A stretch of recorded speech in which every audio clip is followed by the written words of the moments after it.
Well, hello. Thank you for joining us for another edition of Salmon Matter. This is a co-production of the Pacific Salmon Foundation and Conversations That Matter, filmed here at the Oh Boy Studios in Vancouver. Today we're going to be talking about salmon health with one of my colleagues from the Pacific Salmon Foundation, Dr. Andrew Bateman. 8 years ago, the Pacific Salmon Foundation embarked on a partnership with Fisheries and Oceans Canada and Genome BC to better understand how infectious agents were affecting the health of wild Pacific salmon.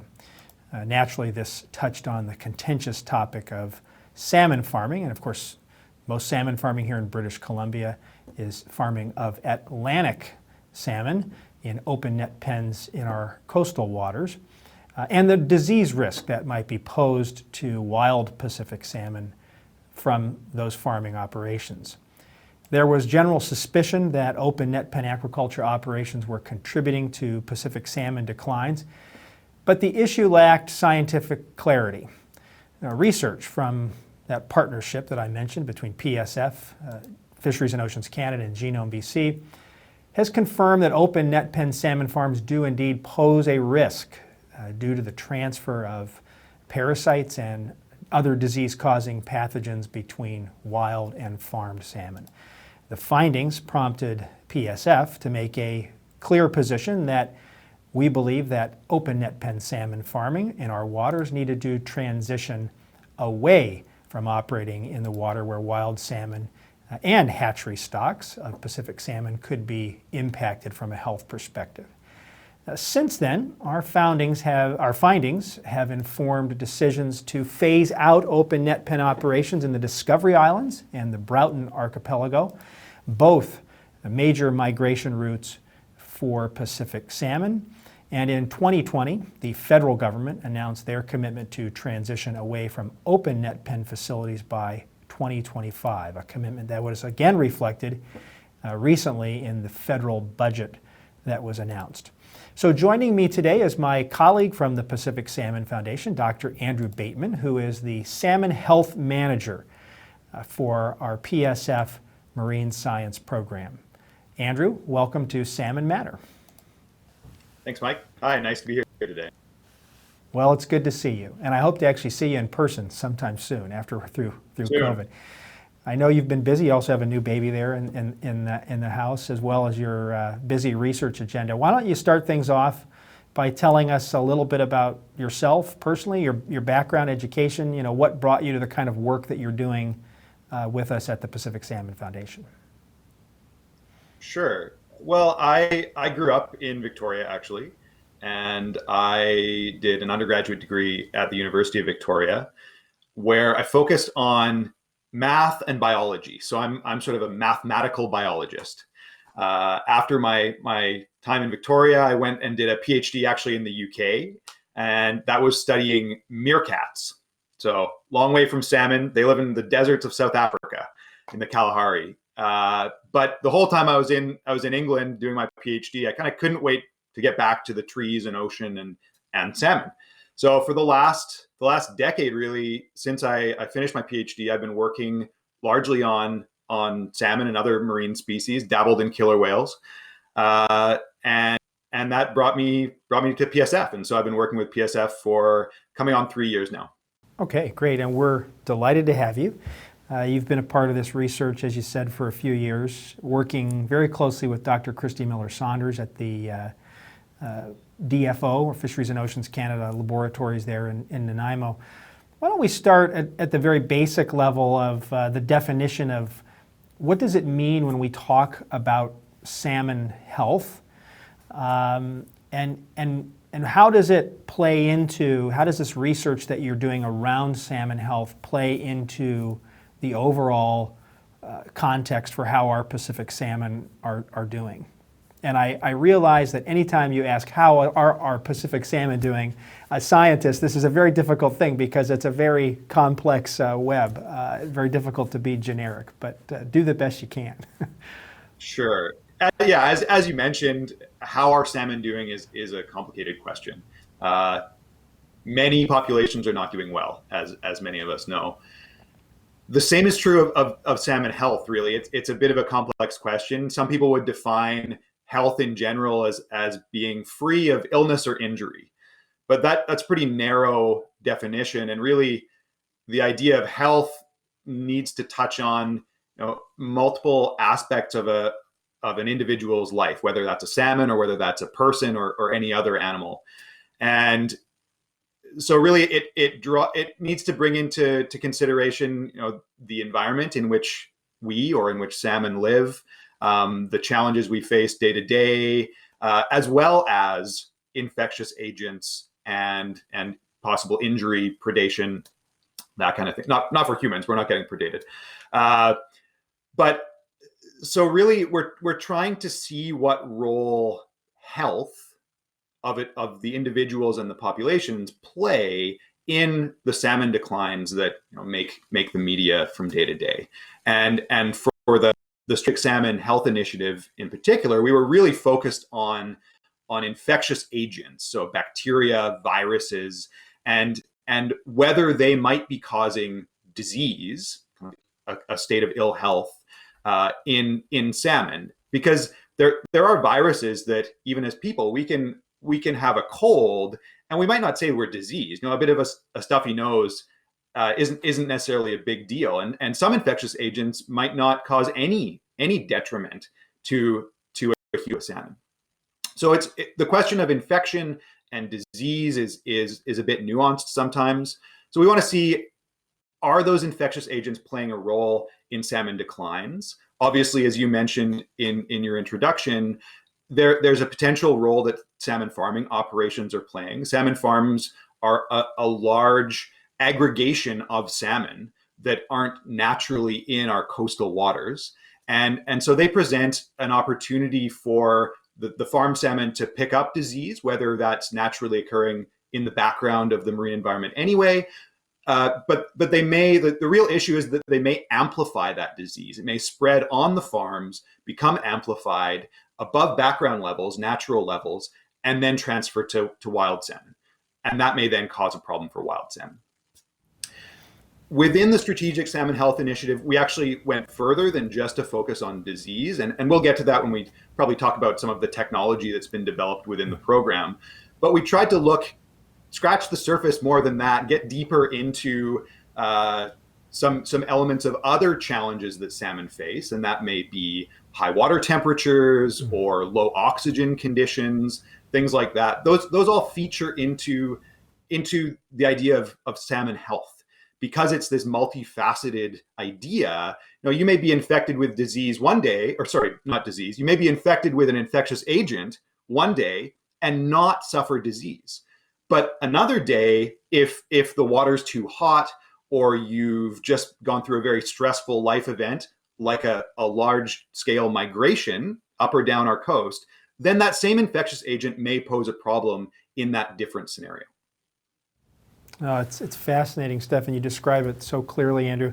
And I guess this is, you have to be careful about comparisons with human health, of course, but I feel like our literacy around understanding even what is a pathogen versus what is disease has grown immensely because of the coronavirus and the COVID situation that we're facing. And I guess, and you can correct me, the history major here, correct me on this, but we know that there's this notion of cumulative or compounding effects that happen in ecosystems in the environmental context.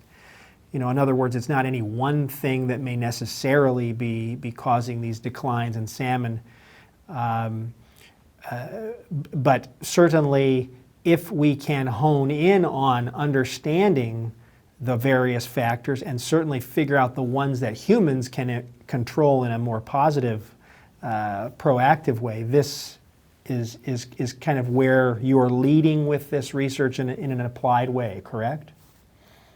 Absolutely, yeah. Eventually, the goal is to take what we've found through this program, ongoing program within PSF, and be able to apply it as you say. So, like I mentioned, there are these multiple factors that might be influencing salmon, and absolutely they might compound. So it might not be that warm water or low oxygen or a migration or a disease would be overly detrimental on their own, but be that these multiple features together are what is causing big problems in some populations of salmon.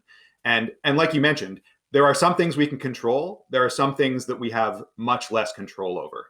A good example being climate change. Ultimately, humans are largely responsible for our ongoing climate woes, but we don't have an immediate way to control that within British Columbia or slightly more broadly year to year.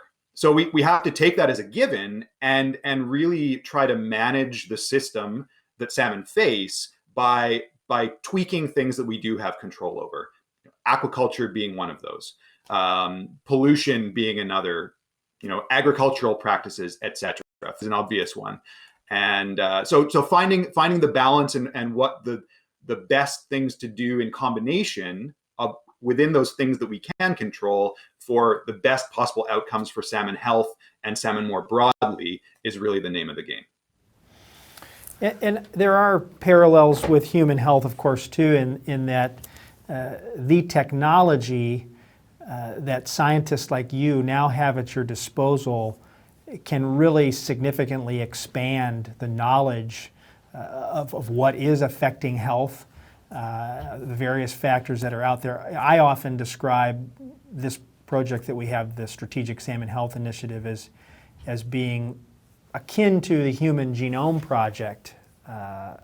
In a sense, we're using genomics, the ability to look very closely at genomic profiles within these fish to understand their health factors. Tell us more about technology and how genomics and genomic technology has advanced this type of work so rapidly. Sure. I just want to say, when we're touching on the topics of human health and salmon disease, I want to mention that none of the infectious agents that we looked at or continue to look at pose a risk to human health per se. So they affect salmon or may be affecting salmon, but it's not like they're going to jump from salmon. If you go out and catch a fish on the weekend, you're not going to get infected by these salmon bacteria, viruses, etc. So that said, yeah, we definitely draw heavily on some of the technology that's been developed, as you mentioned, around the Human Genome Project and other ongoing work. And these techniques have become much more well developed over the last several years, decades. When I should say I'm not a geneticist, and lots of the technology we use does rely on genetic ideas, genomic ideas. So me, having done an undergraduate in biology, so I had some idea about the Human Genome Project and what that meant. I went away and did several years of ecological research, and then came back to work with the PSF and work with Christy Miller's lab at DFO. And I have to say, the technology that we now have at our disposal seems like magic. It's sort of wizardry of a scale that I certainly wasn't aware of.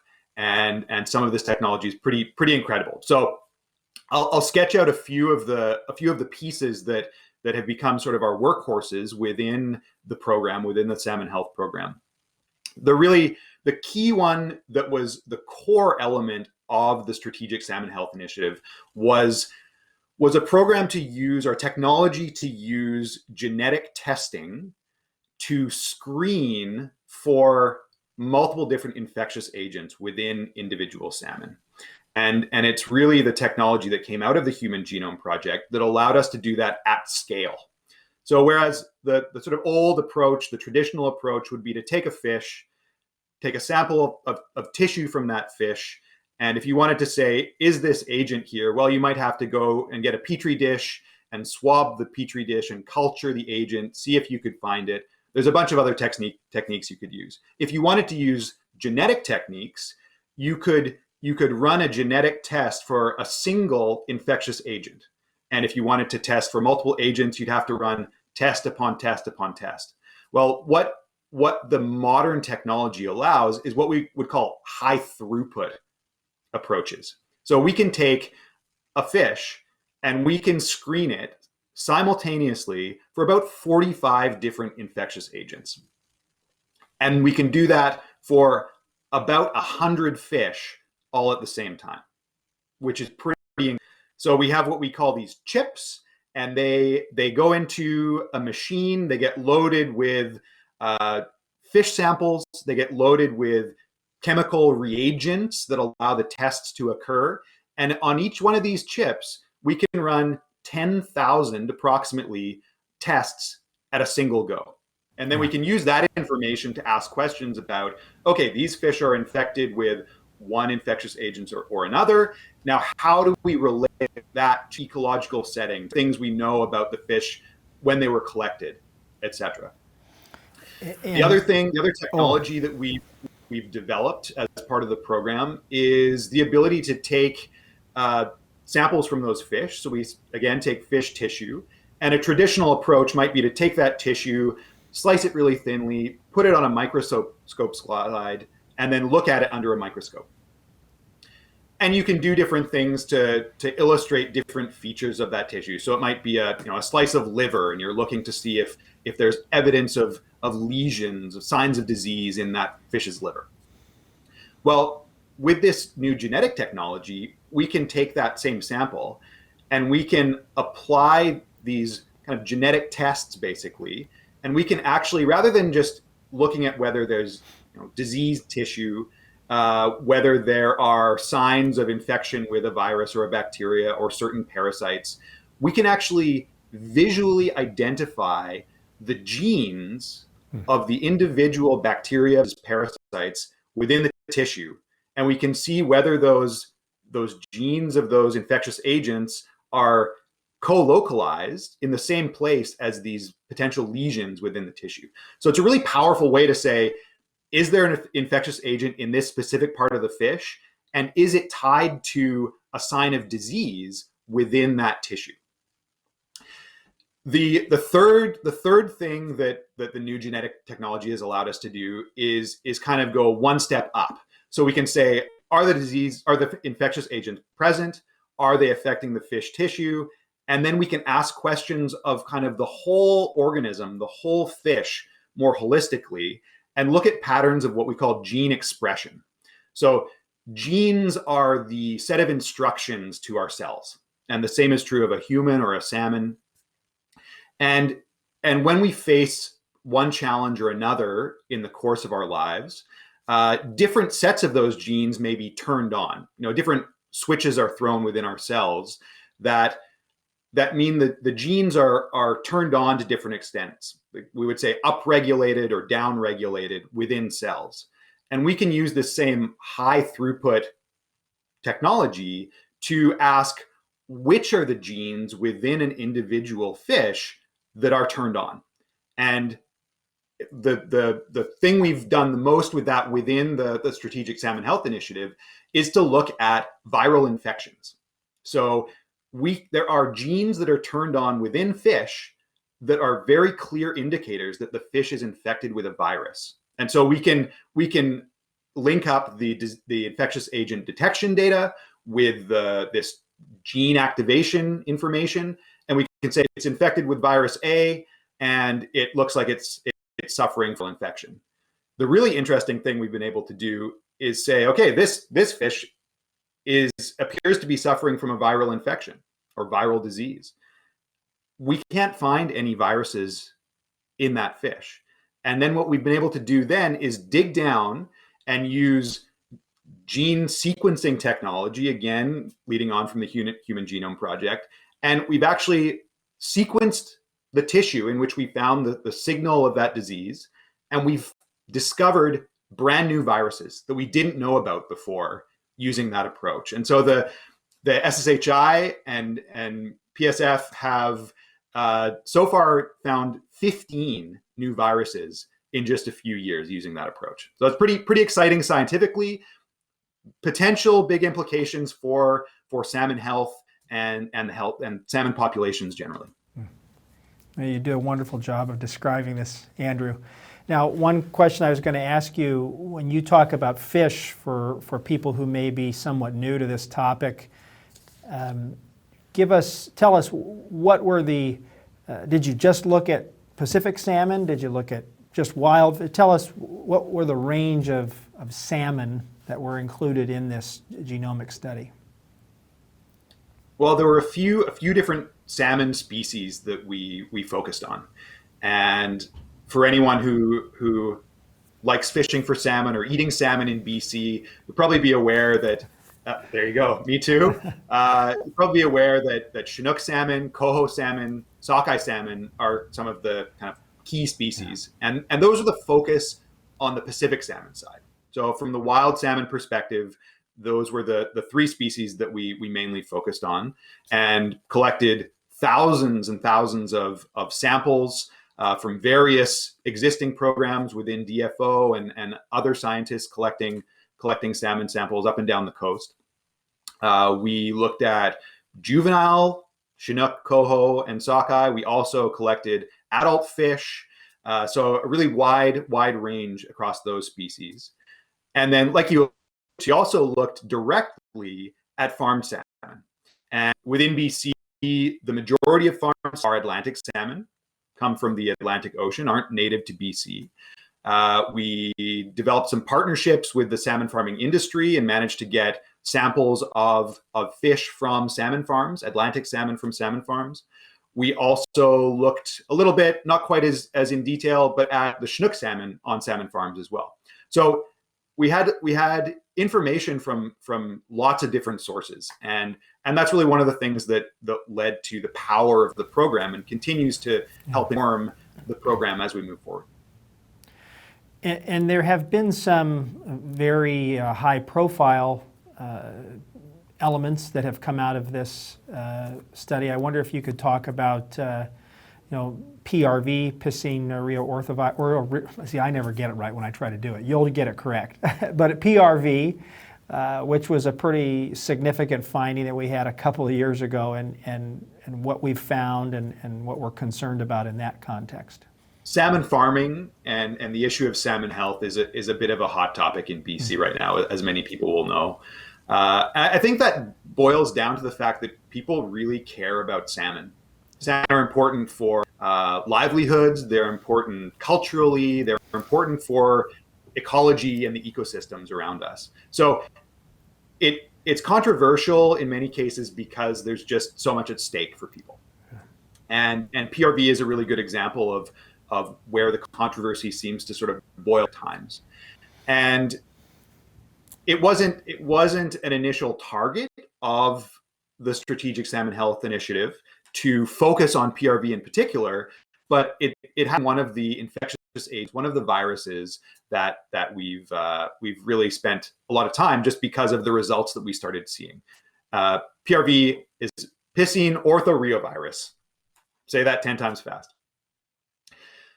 And when it really came to the fore for the study was when a colleague of mine, Emiliano De Chico, who also works for PSF, started seeing evidence of the disease that PRV causes in Atlantic salmon. It's called heart and skeletal muscle inflammation. Started seeing that on fish in salmon farms in BC. And that was the first time there'd been identification of this disease. People, were pretty sure the virus was here and we were detecting the virus within the program, but this was the first time that we'd seen evidence that it might be causing a problem. That itself has been quite a controversial finding. The program then went on to find evidence for PRV causing disease in Chinook salmon as well, Chinook salmon on farms, which of course raises the question, is it causing disease for wild Chinook salmon, not on farms? Because as much as we may be interested in whether PRV is causing disease for Atlantic salmon, that's not really our main concern here in British Columbia when we're thinking about the health of wild salmon populations. So it's like I was talking about before, it may be that Atlantic salmon farms are serving as a sort of incubator for PRV. It's infecting fish on Atlantic farms. And then the real risk we're concerned about is whether that PRV is transferring to wild salmon and causing them issues. There have been lots of questions floating around over the years about PRV. Where did it come from? When did it arrive? Does it transmit between farmed and wild salmon? Is it just naturally transmitting in wild salmon populations? And a recent study, what sort of our most recent study that's coming out in the next couple of weeks, led by Gideon Mordecai at UBC, uses again some of these fancy new genetic techniques, and actually some of the same techniques that have been used to study the evolution and transmission of variants of the coronavirus around the world. So using some of those same techniques has looked at PRV within salmon in BC and actually around the world. And what he's been able to show is that PRV came from the Atlantic Ocean. It's actually arrived in BC different times. It's quite clear from the evidence that it's arrived a couple different. It's also transferred from the Atlantic Ocean down to Chile. There's been a transmission event from BC down to Chile. So we can really track where the virus is moving around the world. In the course of tracking its movements around the world, we're able to say that PRV arrived in BC sometime around when salmon farming started. So it's not direct evidence that it was brought initially with salmon farming, but it's a pretty good indication. And then we can further dig down and identify patterns of transmission between salmon farms and wild salmon. And we actually see for Chinook salmon at relevant times of year, Chinook salmon that we catch in the ocean and then sample back in the lab are more likely to have PRV infecting them if they were caught close to a salmon farm. And so that's another line of evidence that really there's something going on here. Salmon farms are transmitting PRV to our wild fish. Yeah. And the final piece that we see from that study is that over the last few decades, PRV numbers, PRV infections throughout the Eastern Pacific around us have really increased over time. So it's not as if there's just some background level of PRV floating around infecting the odd wild fish, farm fish. It's really shot up in recent years. So this is one of the examples of the kind of thing that's possible when we apply these new tools to look at a specific agent. And there are a number of different infectious agents that we're looking at and trying to paint a picture of what's going on and whether individual agents and the suite of agents may be affecting wild salmon. Yeah, and of course, one of the challenges that we have with this research, Andrew, is that, fish are in that black box of the marine environment, the Strait of Georgia, they're underwater. So we don't really have the occasion to watch how these things affect the fish necessarily and monitor that or see when they die, how they die. Maybe talk just a little bit about that, because my sense is that that's kind of at the heart of the scientific debate, because this is very contentious debate. We at the Salmon Foundation, based on your good work, believe we have enough evidence to think, let's err on the side of caution here, given how much our wild stocks are struggling. They go right by these farms. It's a tight, narrow corridor up there through the Johnstone Strait. So let's err on the side of caution and figure out a better way to do this, get these out of the water. But there are other points of view and credible scientists who have a different point of view. And back to the sort of premise of my question there, I guess it comes down to this question of, well, if we can't see that it actually causes something to happen, then we don't know that it's true. Can you just talk a bit about that sort of dichotomy that you're facing within the scientific community? Yeah, it is a pretty complicated scenario, like we've said. And as you mentioned, there are different points of view, and there are different points of view about the science and also about what we should be prioritizing, as a province, as a country. And obviously from the Pacific Salmon Foundation's perspective, really wild salmon are at the core of what we do. So we're viewing things through a precautionary lens for wild salmon. So if there's uncertainty on a topic, we're going to say err on the side of wild salmon. There are clearly decisions we can make that that will be better at protecting, more likely to protect wild salmon populations. Yeah. You mentioned the difficulty in observing fish in the ocean. Yeah, it's sometimes described as a black box, as you say. Yeah. Fish go in, they're there for a while, and then we hope they come back. We hope we're able to catch them in the ocean or see them when they're responding to the river, returning to the rivers to spawn. And that's really one of the challenges of studying fish health in wild salmon, wild fish in general. If fish are on a farm or in a hatchery, even we can observe them on a daily basis sometimes, or even more. I mean, we can watch them hour to hour, minute to minute, and we can see if those fish might be developing infections, developing signs of disease, maybe not swimming quite right, or something like that. Whereas with wild fish, we only interact with a certain part. And so what we did within the Strategic Salmon Health Initiative, and what the information we continue to use is from multiple programs, like I said, that catch fish throughout that life cycle all around BC, and try and tease apart what's going on.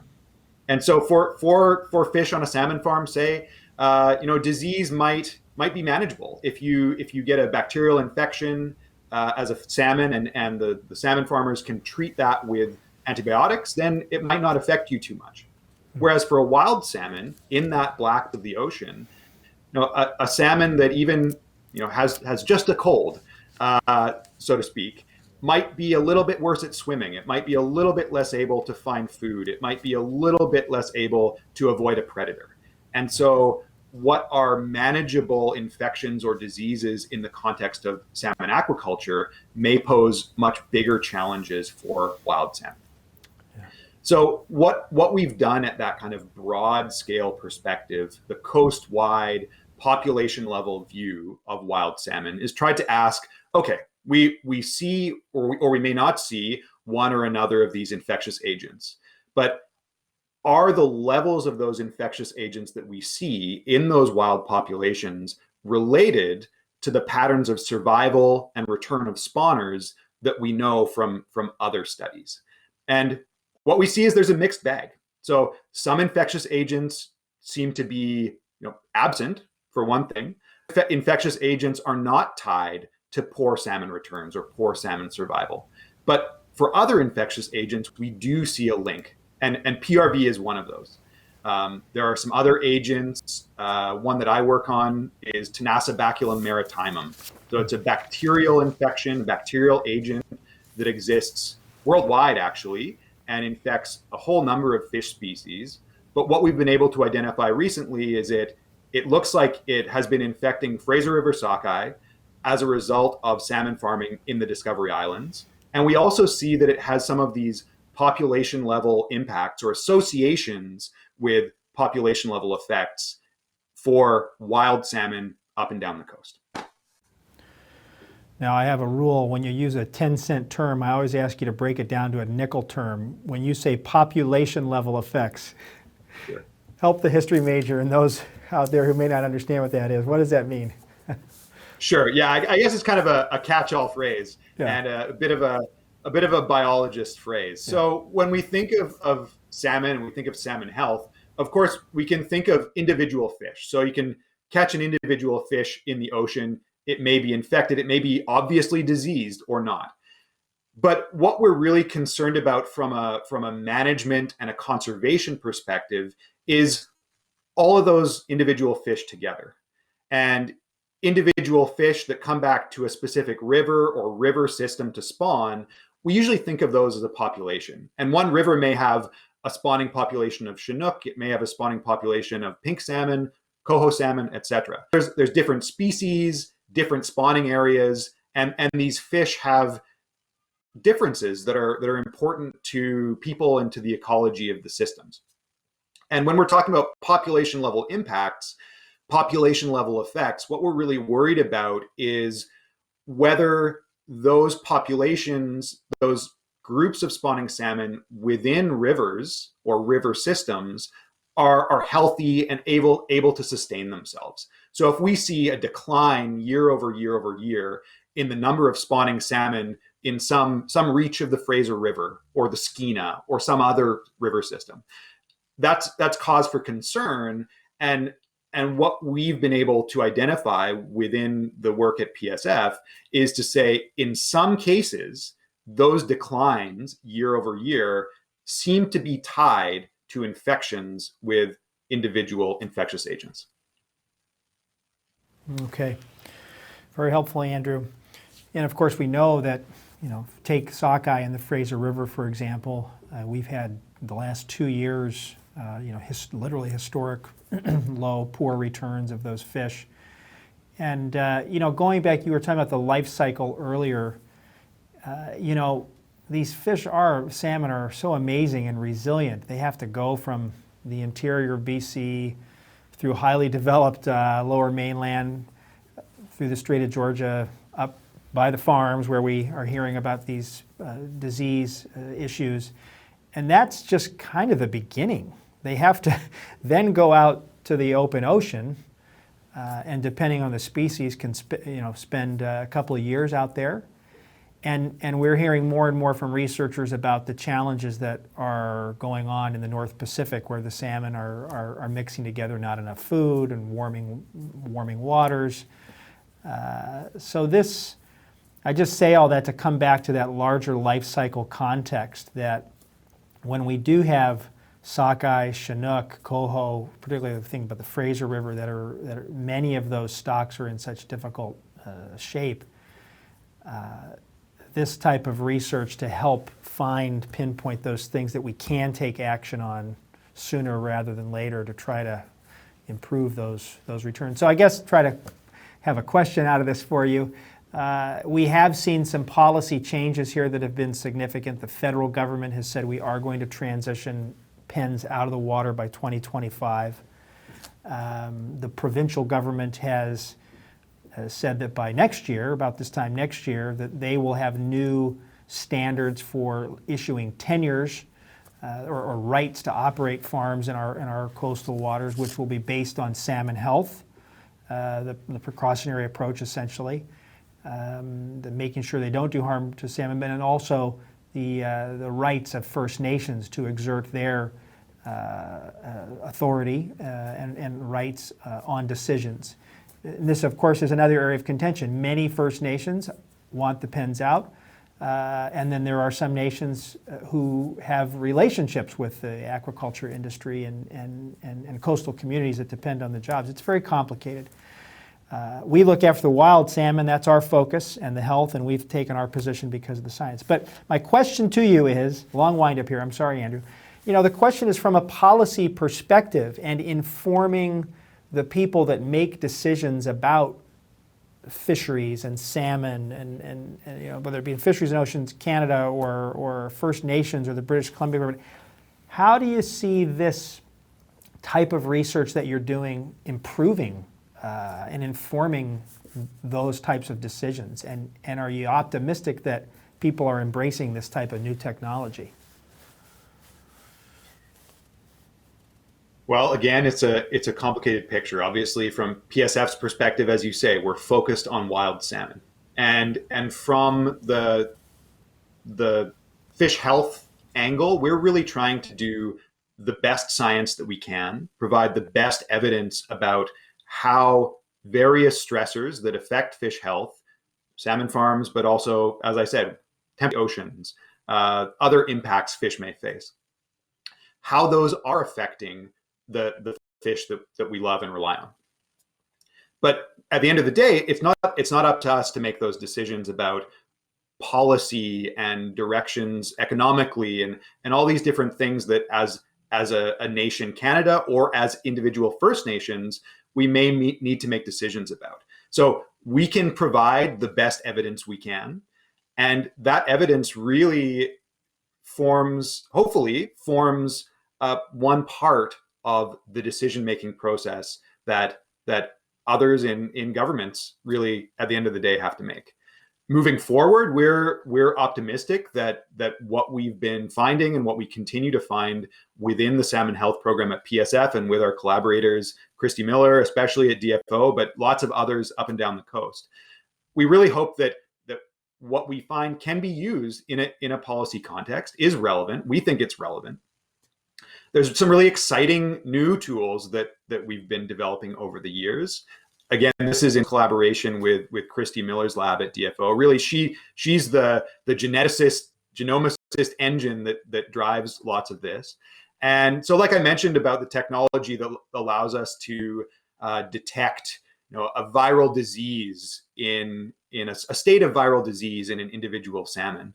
Well, we can also use that same technology to look at which genetic switches are being switched on in a fish when that fish is too warm, or doesn't have enough oxygen, or is about to die even.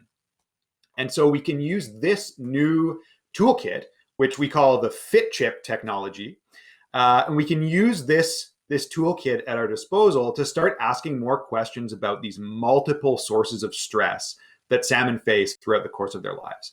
And it allows us to come back to that question of cumulative effects. What is affecting fish? And are the different stressors that fish face in combination having an outsized impact? And then we can ask, well, we know there's all these different stressors out here. We can assess the pattern of stress up and down the coast or throughout the life cycle of salmon. And we can then ask, okay, what are the stressors that we could best remove or mediate for these fish? What could we do to give them the best chance of exerting that resilience that you mentioned that we know is inherent to salmon? And if we can help inform policy through science by providing answers to those questions, we really feel that we've done our job. And that's the focus of where we're going to go over the next, and hopefully can be seen as the focus of what we've done over several years with all of this work. Yeah. And kudos to your team too. You mentioned working with individual Indigenous and First Nations.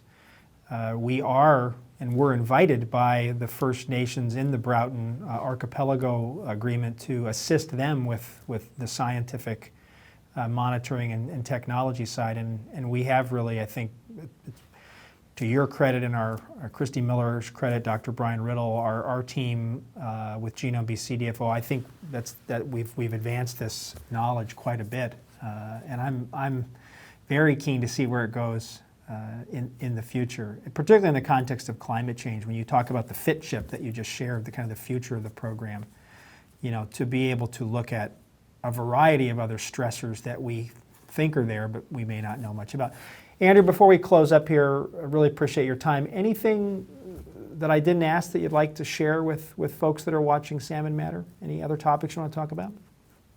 I guess just touching on what you said there, that's actually a good point. Something that's really, really exciting and it's kind of an affirmation of the work we've been doing is that, whether it's First Nations or other groups that we work with, or even that we haven't partnered with in the past, there's much interest in adopting the technologies that have been developed in part by PSF in partnership with those other researchers, and using them more broadly, and not just for salmon, but for other species as well. But we're obviously focused on salmon, and so taking that technology and applying it in different areas of the province and even around the world. There's groups in Norway, for example, that are adopting the technology that we've helped develop. And so it's really exciting to see that. We think that really indicates that we're onto something here, and hopefully it can be useful from the perspective of wild salmon. Well, thanks, Andrew. You are doing remarkable work, and you've spent the better part of an hour here really helping people understand the complexity, but doing it in a very easy to understand and succinct way. So thanks for all your work. I'm thrilled you're part of our team at PSF, and look forward to what you're going to come up with in the years to come. So thanks, Dr. Andrew Bateman, who is the Salmon Health Manager at the Pacific Salmon Foundation, for joining us. Thanks, Mike. Pleasure to be here. Thanks, Andrew. Well, and that will wrap up this edition of Salmon Matter on salmon health. We will have more to say about this because this is a topic that we at Pacific Salmon Foundation are going to continue to invest in with our partners like Fisheries and Oceans Canada, Genome BC. Have to add that our model is a partnership model, and we have many donors who contributed funds to this research and continue to fund this research. Too many to name at once, but we thank you, all the donors, and certainly partners at Fisheries and Oceans Canada and Genome BC, and the many First Nations now that we're working with on this research as well. So much more to come. Thank you very much for joining this edition of Salmon Matter, a co-production of the Pacific Salmon Foundation and Conversations That Matter. Keep well.